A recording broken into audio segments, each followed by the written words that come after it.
Hello, you wonderful people, and welcome to another episode of Not Too Comic Book. This being a show where it's about TV shows that are adaptations of comic books. For today's episode, I'm going to talk about the latest episode of Supergirl. A lot of interesting things went down in this episode, so let's break it down. Well, first and foremost, let's start off inside of the Phantom Zone, where we have Kara being attacked by the Phantoms. I barely remember them. I think I slightly remember them from Smallville, but I don't remember quite. I don't know. Like I say, I definitely remember Clark going in there because I know Zod was in there at a later point in time. So, I mean, Clark's been in there at least. He went in there like 2 or 3 different times over the course of the series. I don't really remember it, the ins and outs, but it's interesting what the Phantoms represent. They basically drown you in your own fear until you go completely insane. They never went into it, but maybe that came up. No, because I think this is the first time they've ever referenced the Phantoms. Come like, are those things like a well, because I'm trying to remember, like, I don't think the Phantom Zone was created. I think it's an alternate dimension that already existed that just Krypton just decided to use for its own personal use. But I think it was already in existence. They just like took advantage of it. I don't think it's a pocket dimension that they made themselves. At least I don't think.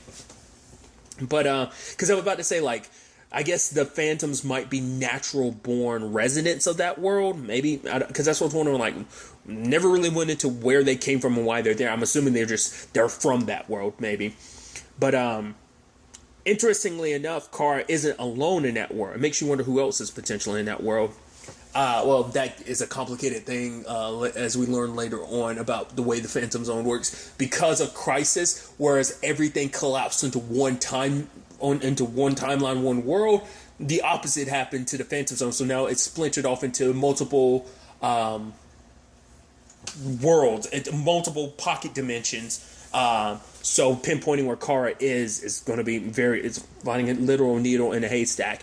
But regardless, interestingly enough, Kara ends up finding her dad there. He's been there since Krypton exploded. He got into the Phantom Zone just as it exploded, which is even sadder to think about too, because like obviously Kara was there in the Phantom Zone like all those years ago. It's just like obviously they ended up sadly missing each other. Her ship actually protected her from the Phantoms, so she never had to deal with them firsthand. So granted, being in the Phantom Zone held its own horrors for her regardless. But it's interesting too, because it's like, wow, her mom's alive, now her dad's alive. It's actually it makes you go like, oh, hey Clark, your cousin's parents are alive. I mean, her Earth dad is dead. He was murdered by Eve. But her Earth mom is still alive, and her Kryptonian mom and dad are still alive. But on Clark's case, it's like, oh, both sets of parents are gone, so it's a little depressing, but not trying to compare people's tragedies or anything. It's just like that legitimately sparked it back in my mind. I was like, oh yeah, that's actually kind of depressing to think about. Like both Clark's Earth and Kryptonian parents are gone, so it's kind of sad to think about. Regardless, once again, tangents and all that. But her dad doesn't want to like try and find a way out of there because Kara's memory, her fear that gets used against her is basically she's like, I was in an enemy's fortress and all my friends were around me and I couldn't do anything for them. They were dead and I was still alive but couldn't do anything for them, but wishing for death and wanting to die with them, I couldn't even do that. I do correct me in the comments down below. Was she referencing Rain? Because I know Rain's been the most one-sided fight she's ever had over the course of the series. Like, yeah, there's been some times where people have gotten the upper hand on her, but it was like Rain going up against Rain was like Superman going up against Doomsday. Like, Doomsday's one of the few people that's ever killed Superman. And I mean, I think he was the first one to ever kill Superman. That's kind of like his name to fame. First one in the comic books, at least. So that's kind of what he's known for. So, like, Rain kind of pulled a Doomsday and, like, severely beat Kara. So that's why I'm like, that's the only one I can think, because she said Fortress, and it's like, that's one of her most powerful female villains. I mean, that was an overarching villain for season 3. So that's what kind of resonates in my head. So, was that season 3? I think it was. I might be remembering wrong. I thought it was season 3. It might be season 4, but I'm pretty sure it was season 3. Regardless, whichever case it may have been, I would assume she was referencing Rain, but I could be mistaken. I just thought that was interesting. I thought it was also interesting she didn't bother mentioning Rain's name exactly, but regardless. But that was an interesting thing. But her dad has been in the Phantom Zone for so long, and the Phantoms have kind of withered him down. Because for her, it's like, you're the type of person who'd never just give up. Like, you just reside. Because for him, it's like, we can just live here happily. The where we are, the Phantoms won't bother us as long as we don't try to resist them. But it's like, she's like, my dad would never be that type of person. But for him, he's like, he's so broken down by this world. But for her, it's like, even if I just move an inch, like, that gets me an inch closer to getting out of here. I will get up time and time again. You know, I mean, that's who Kara is, and that's what that symbol on her chest represents. That's what their family represents. Because at first I was wondering, I was like, are we gonna find out that's like their great grandfather, Val or something like that, or maybe Sag? I was like, that would be pretty dope if they did something like that. If you're unaware, Sag being their grandfather. I don't know if that exists in the comic books. That might just be a Krypton thing, which totally possible. And Val being Seg's grandfather, so it would have been like great grandfather in that regard. Regardless, tangents and all that. Regardless, I thought it was going to be something like that, but the reveal of it being her father, it's like, oh, that's kind of interesting that both your parents, like I said, both your Kryptonian parents are alive. I mean, that's at least some bright shining light to the whole situation. But getting out of there isn't going to be easy. So we have that side of things. On the flip side, we have obviously the team meeting up with a vampire. Well, he's not a vampire. He's an alien that vampires are based on, named Silas. They end up going to him for help of trying to get Kara out of the Phantom Zone, because he's the only person that's ever attempted to break in there, because his husband Owen was wrongfully put in there, and sadly he wasn't able to, when he tried to break in, he ended up failing. So he has the only means of doing this. It's also like, we're going to tell you some information no one else knows. Supergirl's in there, so we need your help to do it. So Silas is kind of working with, and obviously everyone's on edge, but the people the most on edge is obviously Alex and John, because they kind of end up, at least John kind of ends up snapping at Silas at one point in time, but it's just for him, and it's like, you've always thought of Kara as your daughter, is kind of what daughters is what kind of McGon says, and it's like, and you've always thought of Kara as one, and you miss your daughters as well. So for him, it's like he lives with it. He thinks about it every day about his daughters. So it's like he can't stand the thought of Kara being alone, like feeling like he failed to protect her, because that's always been a big part for him. It's like looking after Kara and Alex, protecting both of them, and he probably feels like he failed on that front. And Alex is like, this is my sister, she's alone in that world, we got to get her out of there. So they're both frustrated, and just they want to do whatever they can to save Kara, even if that means rushing things. Then you have Brainy training up Nia, who's balancing everything at Catco, because she's trying to keep everything going afloat there. Is also because I think Kara has the benefit of she can fly, so getting from point A to point B, she might still be some time difference, but at least she has a benefit, because I'm sure for Nia it's not the easiest thing going from being Dreamer to Nia at Catco. I'm sure it's not the easiest thing, whereas Kara, super speed, being able to fly, I think that kind of all works to her benefit in that regard. But it's interesting that we haven't seen it too much of Nia having to deal with that. So kind of in Kara's absence, she's kind of having to fill that void a little bit at Catco. So she's kind of balancing that, plus having to train, because Brainy is putting her through a simulation, because it's like, you need to train up in order to track down, using your abilities to track down Kara in the Phantom Zone. And obviously, she's a little down on herself, but you have Brainy being like, obviously I was with the Legion, I'm from a future which we know about Supergirl's exploits and her courage and everything that she is and represents, was kind of a beacon, a shining example of what it meant to be a hero. But it's like, you and I got to know her, that she isn't just Supergirl. We got to know Kara, her being that beacon of light during the darkness. So, basically saying that don't think that you're a liability in this, because you are going to be the one who will help us find Kara. So getting Nia back on her feet, and it's like, all right, let's get back to training, So that was kind of, I thought was really neat. But Magan, you had her kind of trying to talk down John to tell him that, you need to look at the situation, not rushing in. You got to kind of, think like a soldier. You need to be, not be driven by emotions. You need to be kind of thinking things through. But for him, it's like, we're going to do things our way. We're going to get Kara back no matter what. So when the time ultimately comes and they do open the Phantom Zone, they find out about, well, like I brought up earlier, the it being splintered the way it is, and Phantoms come through. Luckily, they were able to push them back. Sadly, we end up finding out one of them hijacked Silas. So we have one Phantom on the out and about. I wonder,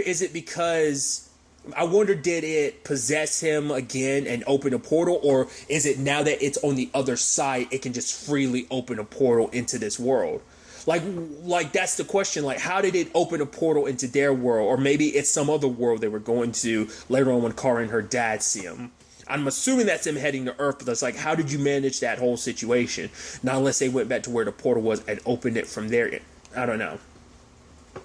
Because once again, we also don't know what particular archipelago is, as Brandy was saying, like on which Phantom Zone archipelago they are in, which begs the question, since there's multitude of archipelagos, like that means there's just for every archipelago Phantom Zone there must be corresponding phantoms. So you don't just have the phantoms from this one particular world, you have the ones from this one and this one. So probably going to have a full-blown invasion, and I'm guessing maybe that's going to be one of the overarching plots this season. We'll see.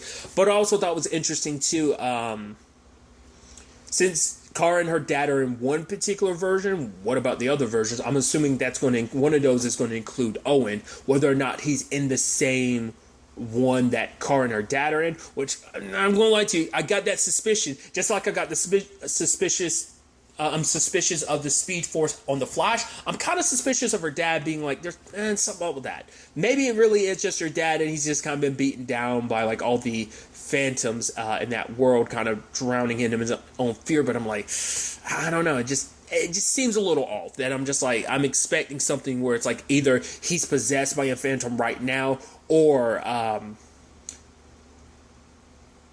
it's just I just get the feeling there's something else there. Once again, could easily be a situation of me reading way too much into it, but we'll see.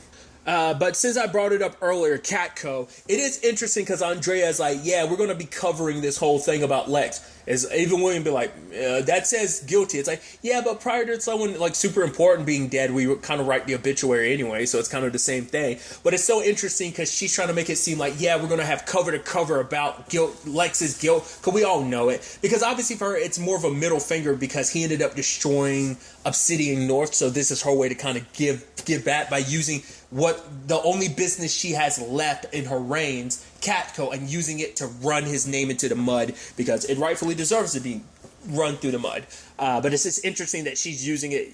She wants to probably pretend like, oh, it's for the best reasons. But even she couldn't help but can't even hold back the fact is of, yeah, it's also a personal vendetta because he destroyed my business. My business got ran into the mud because of him. So even to the point she's like, yeah, Nia, William, you do whatever you got to. It's like, but William's like, like the whole courtroom's been shut down. The jury's not even there. Like no one's allowed in and out. Like just because there were so many threats against Lex. So it's like, we can't even get close. It's like, do whatever you got to do. If there's any real danger, Supergirl will show up. It's like, haha.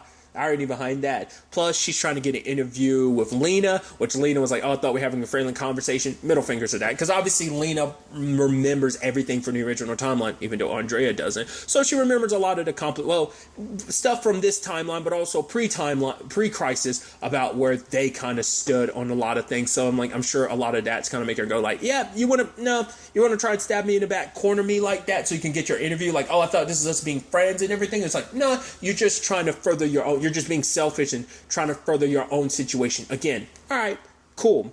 So there's that. There's obviously the conversations about what's going to happen to Lex now that he's in front of court. And it's interesting Lillian's perspective on things because for like obviously Lex is like, oh, I've got a plan and stuff like that. I even love that Otis is there and then he just shoos Otis away. It's like, no, you don't get to sit with me and my mom. it's almost like, oh yeah, you don't get to sit at the cool kids table. But also it's like, oh yeah, kablooey. And he's like, no, we're not going to go kablooey with anything, Otis. We're going to handle things legally. So for him, which included like ripping Eve's testimony apart, because obviously it's like, yeah, making her seem like a potential suspect, because it's like, yeah, everything you did because you were in love with me. So who's to say that you weren't a jilted lover that did? I mean, I'm surprised the whole killing Jeremiah thing didn't come up, but I'm guessing that that'd be a whole thing within itself, so they probably just didn't bother bringing that up, because like, I'm sure that would go to, I mean, I guess that's something I'm sure he probably has some evidence on some way to kind of connect to that. So I'm surprised that didn't get brought up. Not unless they ended up dealing with that last season where she either deleted it or something. I don't remember the ins and outs of that. I remember she killed Jeremiah, but I just don't remember. I swear he had evidence, because that's how he was blackmailing her. Regardless, I don't know. I just thought that was just interesting that he was able to kind of tear her testimony apart. You even had Lillian being like, "Hey, so." Oh, I'm fine with you doing whatever you want to, testifying against your brother, who cares, whatever. Fact of the matter is, let's combine our shares. I'm actually going to sell you mine, because that way, your brother, no matter what he does, can never outstand us when it comes to the, we'll have more shares in the company, so no matter how much he schemes and tries to do, we will always win in the long run. But it's also like, for her, it's like, she doesn't want Lex Corp to be used as, you know, a weapon in his arsenal. Because for her, Lex being put on blast like this looks terrible on the Luthor name. And she says, like, we're so good at pretending to be good, helpful people while also doing our evil, maniacal shit. Like, that's how we've always operated. Now your brother's kind of brought our evil, maniacal side to our family to the spotlight, so I don't appreciate that. But it's kind of like, you know, Lena's like, you don't want me to testify? It's like, you really want him to just kind of get away with everything? And she's like, yeah, why does it matter? It's like, that is a complicated thing of like, she recognizes her son to be the psychopath that he is, but she does love him. He is her pride and joy, her shining star. So she's going to let a lot of that slide. Once again, same son that wanted to kill you in an alternate timeline, but you don't remember that, and I'm sure he didn't drop that detail on you. So I'm sure if you had your pre-crisis memories, you'd probably be a little more inclined to, because I'm sure she doesn't. I'm pretty sure the only person he made sure who did was Lena, if I'm not mistaken. So that's why I'm like, I don't know. We'll see. I just think it's so interesting, like how his mom constantly chooses his side. You know, you think you'd learn your lesson, just how maniacal your son is, how easily he is willing to rip your daughter apart. Like, why wouldn't he? What makes you think you're protected just because you're his mom? That doesn't mean jack squat. But I think maybe for her, it's like, oh, but his sister's against him. I've always supported him, so that's the difference between us. I don't know. But Lena's willing to tarnish her own name if it means taking Lex down, which she's like, yeah, you will tarnish. It's not possibly, it's like, you will. Because for Lena, it's like, I want to do, it needs to happen where a Luthor actually does some good instead of just pretending that we're doing good. So she gets on the stand and, you know, prods and manipulates Lex by saying like, oh, like my device didn't work, it's flawed. Doesn't mean it didn't work. But the fact of the matter is like, oh, like, you know, kind of got him confessing like, yeah, your machine didn't work until I got it. Like, kind of because he's the glory hound, because he, you know, he got agitated by being like, yes, I'm the best. I'm the best. I also love that it's like the lawyer, the prosecutor saying like all this stuff about, you know, Lex and how she's going to get him, you know, because it's like, you know, it's for crimes against humanity. And it's like, and she has to specify, we're literally talking about crimes against humanity because he literally tried to enslave half the planet into loving him. So, yeah. But also, it's like when he was all said and done, like Lex's only words were, no, she won't. And he sat back down. I'm like, what an asshole. And also, like, the way he was berating Lena and Eve, because he was saying, like, oh, a bare woman. And I guess that sounded like that was him trying to make a dig at the fact that she doesn't have any children or some shit. Like, it sounded like that's what he was. He came off super misogynistic. I mean, he was almost like, oh, these women. It's just like he came with that venom. It's like, it sounded super misogynistic right there, you asshole. But despite Lena's efforts and everything, him grandstanding in the courtroom and everything, he still got found out. And I love that even as smart as he is, even he was like, wait, what? I was found out. Whoa. Because I love Otis is there in disguise like, whoa, And he's like, well, you won? I mean, he's like, nah, I mean, not like I didn't believe for a second. He's like, don't worry, I didn't believe it either. It's like, oh, we were about to blow up like the jury and the judge, when it's like, oh, it worked. And even he's like, wow, all it took was me being me, and it worked out in the end. Obviously, everyone's upset. Person the most upset that we got to see was, William was super upset. Andrea's not too happy about this. To the point, William's almost kind of like, what's the point? But for Nia, it's like, yeah, he got away with this, but it's going to be a matter of time before Lex does something again, and we'll be there to jump on him, because we can't give up, on the fight. The fight isn't over yet, so... I think hearing that from Nia probably made him feel like, that's something Carr would say. And I think that inspiration, that fighting you without someone like Carr to kind of rally you up, especially they haven't seen Supergirl around either. So I'm sure whether they realize it or not, it's felt at Catco, probably in National City as a whole, just her absence at a time like this. That is the messed up thing that he's not a good guy. It's like somehow, in a world where he manipulated people into loving him because of Crisis, he further tried to manipulate people into loving him and gets exposed for it. And by being his misogynistic, egotistical self, saying the moment you have power, people are going to want to try and tear you down. Somehow, some way that spoke to the jurors, and he was found not guilty. And it's just it's like, he's like, ironically enough, all I had to be was myself. For so long, we've had to pretend with the Luthor name, but it's like, if I had just been myself, who knew it'd work out? But he's like, because it's like, people just want someone to speak the truth. And he's like, it's only a matter of time before they think I'm speaking the truth, before they realize what's really underneath it all. So it's going to be interesting to see where things kind of go in there. But the other person I was bringing up that was super pissed was Brainy. He smashes that keyboard because for him, Lex is not guilty, hits him in his core for multiple reasons. I mean, it's like, you're the reason why Lex is where he is right now, because you aided him in so many regards, but you were unable to stop him because you obviously were trying to take down Leviathan. Leviathan was going to be the greater evil, but Lex once again proved, don't underestimate me when it comes to evil. I am the mastermind of being evil. So he was duped by Lex. So I'm sure all that, plus it's like he only got this far because of me, and so I'm sure a lot of that blame Brainy's placing on himself in that regard. So a lot of interesting stuff. I even love at one point when Magon has showed up with pizzas, he took a whole pizza because it's like, I'm gonna go eat this while I'm focusing on work.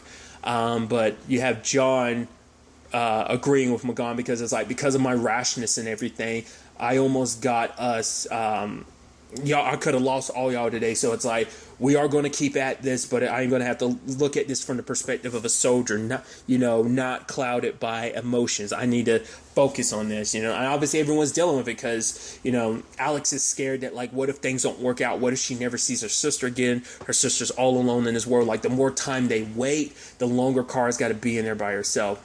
And so, Kelly comforting her, but I mean, I'm sure that will only go so far in easing some of, her worries. But also at the same time, we had Lena and Andrea talking, because now they're suggesting since he was found not guilty, now it's like, well, Lena admitted a lot of stuff on the stand, so now all the public scrutiny is going to turn to her, ironically enough. Yes, she played her own role, but it's like she was bad for a bit, but she's no Lex Luthor. Come on.